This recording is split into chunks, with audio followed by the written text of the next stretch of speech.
The Prince by Niccolo Machiavelli. Chapter 19. That a prince should seek to escape contempt and hatred. Having now spoken of the chief of the qualities above referred to, the rest I shall dispose of briefly with these general remarks, that a prince, as has already in part been said, should consider how he may avoid such courses as would make him hated or despised, and that whenever he succeeds in keeping clear of these, he has performed his part and runs no risk though he incur other infamies. A prince, as I have said before, sooner becomes hated by being rapacious and by interfering with the property and with the women of his subjects than in any other way. From these, therefore, he should abstain. For so long as neither their property nor their honor is touched, the mass of mankind live contentedly, and the prince has only to cope with the ambition of a few, which can, in many ways, and easily be kept within bounds. A prince is despised when he is seen to be fickle, frivolous, effeminate, pusillanimous, or irresolute, against which defects he ought therefore more carefully to guard, striving so to bear himself that greatness, courage, wisdom, and strength may appear in all his actions. In his private dealings with his subjects,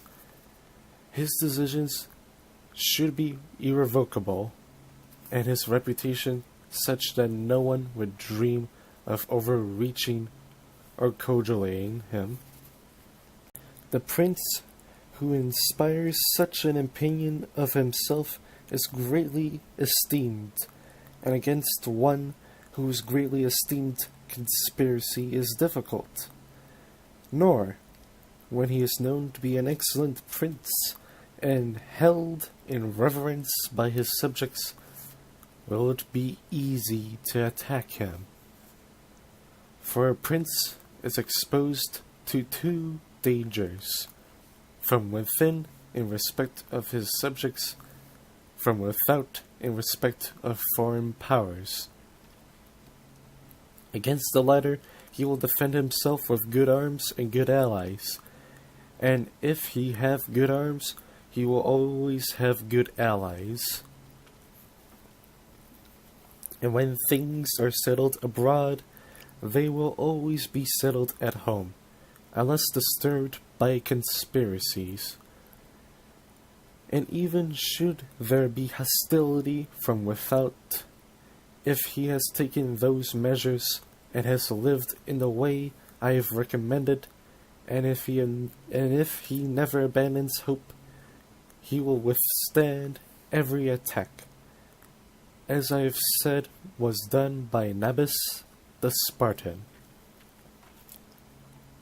As regards his own subjects, when affairs are quiet abroad, he has to fear they may engage in secret plots, against which a prince best secures himself when he escapes being hated or despised, and keeps on good terms with his people. And this, as I have already shown at length, it is essential he should do. Not to be hated or despised by the body of his subjects is one of the surest safeguards that a prince can have against conspiracy. For he who conspires always reckons on pleasing the people by putting the prince to death. But when he sees that instead of pleasing, he will offend them, he cannot summon courage to carry out his design. For the difficulties that attend conspirators are infinite, and we know from experience that while there have been many conspiracies, few of them have succeeded. He who conspires cannot do so alone, nor can he assume as his companions any save those whom he believes to be discontented. But so soon as you impart your design to a discontented man, you supply him with the means of removing his discontent, since by betraying you he can procure for himself every advantage. So that seen, on the one hand, certain gain, and on the other, a doubtful and dangerous risk, he must either be a rare friend to you or an immortal enemy of his prince, if he keep your secret. To put the matter shortly, I say that on the side of the conspirator there are distrust, jealousy, and dread of punishment to deter him, while on the side of the prince there are laws, the majesty of the throne, the protection of friends and of the government to defend him, to which, if the general goodwill of the people be added, it is hardly possible that any should be rash enough to conspire. For while in ordinary cases the conspirator has ground for fear only before the execution of his villainy, in this case he has also cause to fear that after the crime has been perpetrated, since he has the people for his enemy, and is thus cut off from every hope of shelter. Of this, endless instances might be given, but I shall content myself with one that happened within the recollection of our fathers. Messer Annibale Bentivoglio, Lord of Bologna and grandfather of the present Messer Annibale, who conspired against and murdered by the Canache, leaving behind none belonging to him save Messer Giovanni, then an infant in arms. Immediately upon the murder, the people rose and put all the Canache to death. This resulted from the general goodwill with which the house of the Bentivogli was then regarded in Bologna, which feeling was so strong that when upon the death of Messer Annibale no one was left who could govern the state, there being reason to believe that a descendant of the family, who up to that time had been thought to be the son of a smith, was living in Florence. The citizens of Bologna came there for him and entrusted him with the government of their city, which he retained until Messer Giovanni was old enough to govern. To be brief, a prince has little to fear from conspiracies when his subjects are well disposed towards him. But when they are hostile and hold him in detestation, he has then reason to fear everything and everyone, and well-ordered states and wise princes have provided with extreme care that the nobility shall not be driven to desperation, and that the commons shall be kept satisfied and contented. For this is one of the most important matters that a prince has to look to. among the well-ordered and governed kingdoms of our day is that of France, wherein we find an infinite number of wise institutions upon which depend the freedom and security of the king, and of which the most important are the Parliament and its authority. For he who gave its constitution to this realm, knowing the ambition and arrogance of the nobles, and judging it necessary to bridle them and restrain them, and on the other hand knowing the hatred originating in fear entertained against them by the commons, and desiring that they should be safe, was unwilling that the responsibility for this should rest on the king, and to relieve him of the ill will which he might incur with the nobles by favouring the commons, or with the commons by favouring the nobles, appointed a third party to be arbitrator, who without committing the king might depress the nobles and uphold the commons. Nor could there be any better, wiser, or surer safeguard for the king and the kingdom. And hence we may draw another notable lesson, namely, that princes should devolve on others those matters that entail responsibility, and reserve to themselves those that relate to grace and favour. And again I say that a prince should esteem the great, but must not make himself odious to the people. To some it may perhaps appear that if the lives and deaths of many of the Roman emperors be considered, they offer examples opposed to the views expressed by me, since we find that some among them who had always lived good lives and shown themselves possessed of great qualities were nevertheless deposed and even put to death by their subjects who had conspired against them. In answer to such objections, I shall examine the characters of several emperors, and show that the causes of their downfall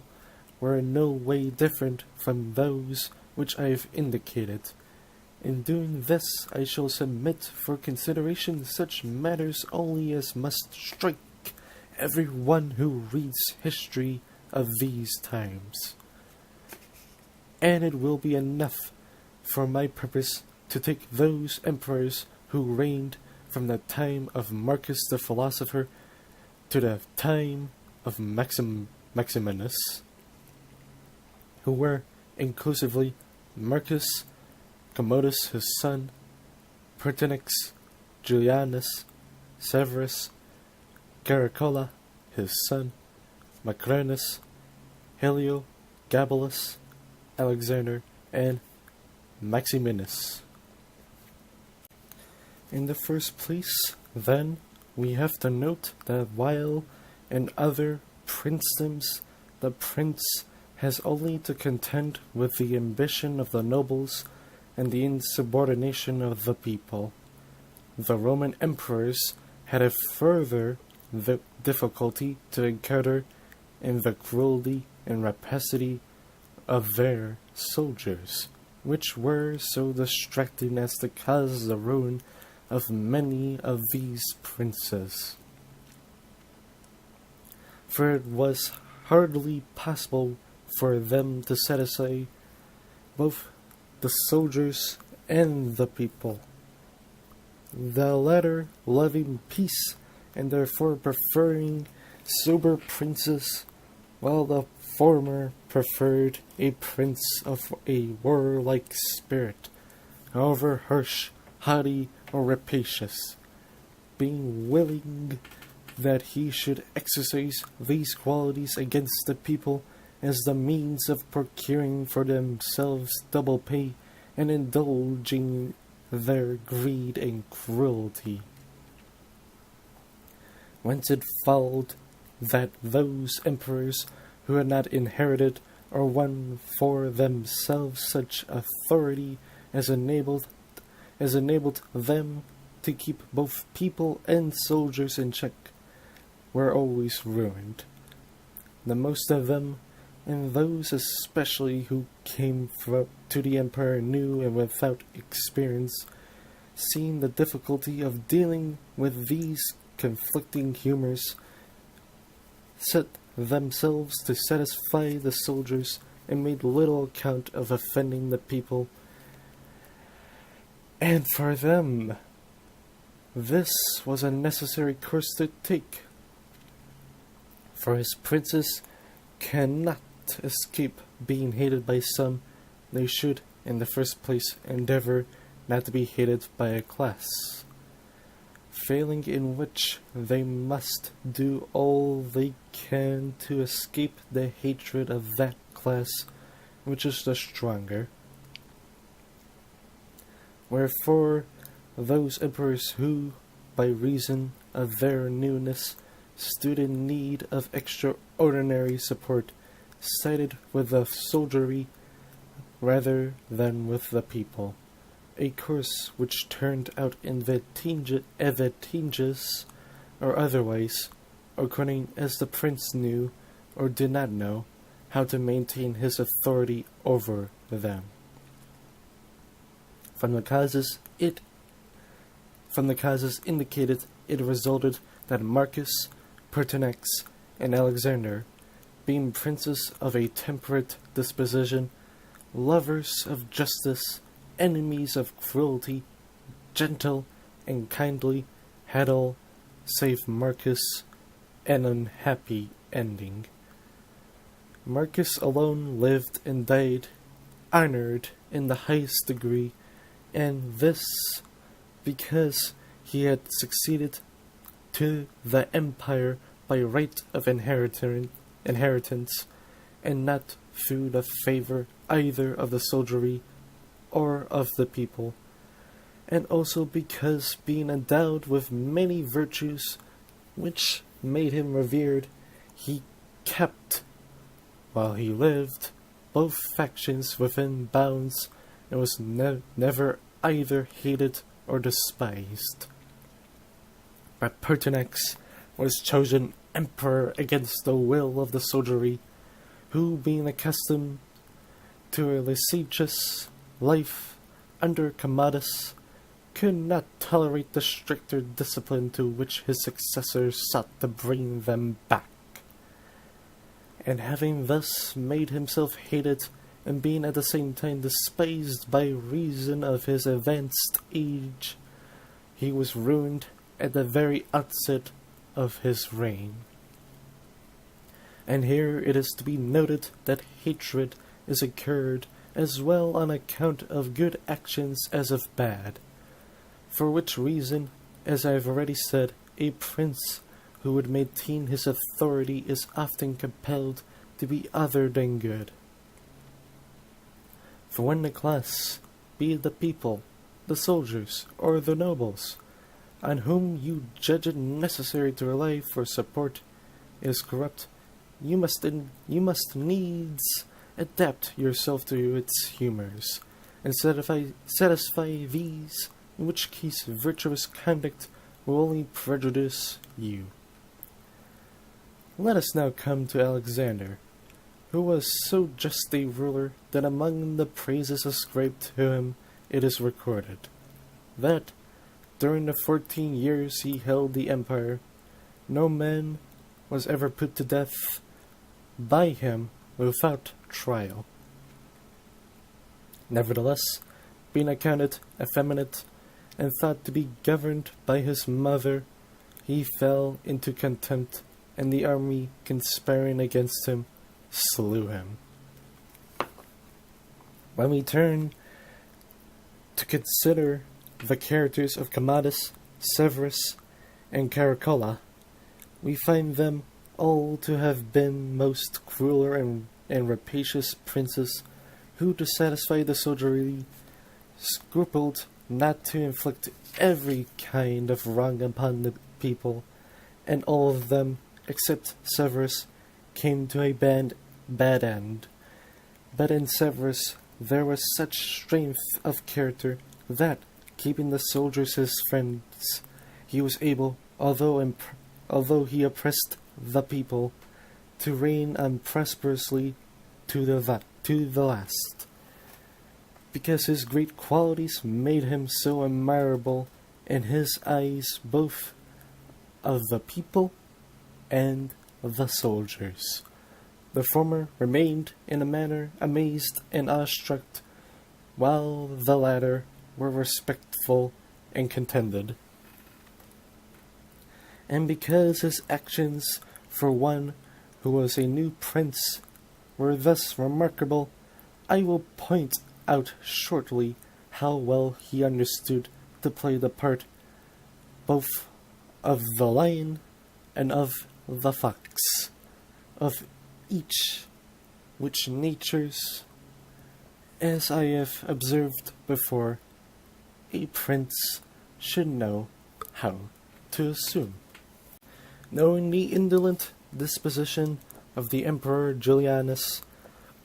Severus persuaded the army which he commanded in Illyria that it was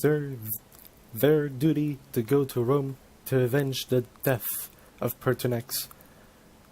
who had been slain by the Praetorian guards. Under this pretext, and without disclosing his design on the empire, he put his army in march and reached Italy before it was known that he had set out. On his arrival in Rome, the Senate, through fear, elected him emperor and put Julianus to death. And after taking this first step, 2 obstacles still remained to his becoming sole master of the empire. One in Asia, where Niger, who commanded the armies of the east, had caused himself to be proclaimed emperor. The other in the west, where Albinus, who also aspired to the empire, was in command. And as Severus judged it dangerous to declare open war against both, he resolved to proceed against Niger by arms and against Albinus by artifice. To the latter, accordingly, he wrote that having been chosen emperor by the Senate, he desired to share the dignity with him, that he therefore sent him the title of Kaiser, and in accordance with a resolution of the Senate assumed him as his colleague. All which statements Albinus accepted as true. But so soon as Severus had defeated and slain Niger and restored tranquility in the east, returning to Rome, he complained in the Senate that Albinus, all unmindful of the favors he had received from him, had treacherously sought to destroy him. For which cause he was compelled to go and punish his ingratitude, whereupon he set forth to seek Albinus in Gaul, where he had once deprived him of his dignities and his life. Whoever, therefore, examines carefully the actions of this emperor will find him all the fierceness of the lion and all the craft of the fox, and will note how he was feared and respected by the people, yet not hated by the army, and will not be surprised that, though a new man, he was able to maintain his hold of so great an empire. For the splendor of his reputation always shielded him from the odium which the people might otherwise have conceived against him by reason of his cruelty and rapacity. Caracolla, his son, was likewise a man of great parts, endowed with qualities that made him admirable in the sight of the people, and endeared him to the army, being of a warlike spirit, most patient of fatigue, and contemning all luxury in food and every other effeminacy. Nevertheless, his ferocity and cruelty were so extravagant and unheard of, he having put to death a vast number of the inhabitants of Rome at different times, and the whole of those of Alexandria at a stroke, that he came to be detested by all the world, and so feared even by those whom he had about him, that all the last he was slain by a centurion in the midst of his army. And here let it be noted that deaths like this, which are the result of a deliberate and fixed resolve, cannot be escaped by princes, since anyone who disregards his own life can affect them. A prince, however, needs less to fear them, as they are seldom attempted. The only precaution he can take is to avoid doing grave wrong to any of those who serve him, or whom he is near him as officers of his court, a precaution which Niccolò neglected in putting to a shameful death the brother of this centurion, and in using daily threats against the man himself, whom he nevertheless retained as one of his bodyguards. This, as the event showed, was a rash and fatal course. We come next to Commodus, who, as he took the empire by hereditary right, ought to have held it with much ease. For being the son of Marcus, he had only to follow in his father's footsteps to content both the people and the soldiery. But being of a cruel and brutal nature, to sate his rapacity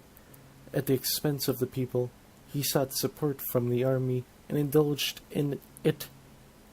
in every kind of excess. On the other hand, by an utter disregard of his dignity, and frequently descending into the arena to fight with gladiators, and by other base acts wholly unworthy of the imperial station, he became contemptible in the eyes of the soldiery, and being on the one hand hated, and the other despised, was at last conspired and murdered. The character of Maximinus remains to be touched. He was of a warlike disposition, and on the death of Alexander, of whom we have already spoken, was chosen emperor by the army, who had been displeased with the effeminacy of that prince. But this dignity he did not long enjoy, since two causes concurred to render him at once odious and contemptible. The one, the baseness of his origin, he having at one time herded sheep in Thrace, a fact well known to all, and which led all to look on him with disdain. The other, that on being proclaimed emperor, delaying to repair Rome and enter on possession of the imperial throne, he incurred the reputation of excessive cruelty by reason of the many atrocities perpetrated by his prefects in Rome and other parts of the empire. The result was that the whole world stirred at once with the scorn of his mean birth, and with the hatred which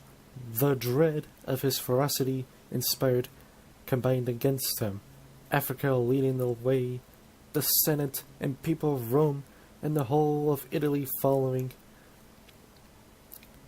in which conspiracy his own army joined. For they, being engaged in the siege of Aquila, and finding difficulty in reducing it, disgusted with his cruelty, and less afraid of him when they saw so many against him, put him to death. I need say nothing of Heliogabalus, Macrinus, or Julianus, all of whom, being utterly despicable, came to a speedy downfall, but shall conclude these remarks by observing that the princes of our own days are less troubled with the difficulty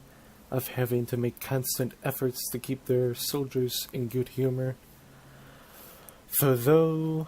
they must treat them with some indulgence, the need for doing so is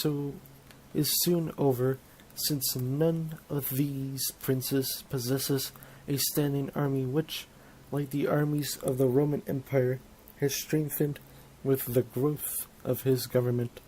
and the administration of his state. And if it was then necessary to satisfy the soldiers rather than the people, because the soldiers were more powerful than the people, now it is more necessary for all princes, except the Turk and the Soldan, to satisfy the people rather than the soldiery, since the former are more powerful than the latter. I accept the Turk, because he has always about him some 12,000 foot soldiers and 15,000 horse, on whom depend the security and strength of his kingdom, and with whom he must needs keep on good terms, all regard for the people being subordinate. The government of the Soldan is similar, so that he too, being wholly in the hands of his soldiers, must keep well with them without regard to the people. And here you are to note that the state of the Soldan, while it is unlike all other princedoms, resembles the Christian pontificate in this, that it can neither be classed as new nor as hereditary. For the sons of a Soldan who dies do not succeed to the kingdom as his heirs, but he who is elected to the post by those who have authority to make such elections. And this being the ancient and established order of things, the princedom cannot be accustomed new, since none of the difficulties that attend new princedoms are found in it. For although the prince be new, the institutions of the state are old, and are so contrived that the elected prince is accepted as though he were an hereditary sovereign. But returning to the matter in hand, I say that whoever reflects on above reasoning will see that either hatred or contempt was the ruin of the emperors whom I have named, and will also understand how it happened that some taking one way and some the opposite, one only by each of these roads came to a happy, and all the rest to an unhappy end. Because for Pertinax and Alexander, they being new princes, it was useless and hurtful to try to imitate Marcus, who was a hereditary prince, and similarly for Caracolla, Commodus, and Maximinus, it was a fatal error to imitate Severus, since they lacked the qualities that would have enabled them to tread in his footsteps. In short, a prince new to the princedom cannot imitate the actions of Marcus, nor is it necessary that he should imitate all those of Severus, but he should borrow from Severus those parts of his conduct which are needed to serve as a foundation for his government, and from Marcus those suited to maintain it, and render it glorious once established.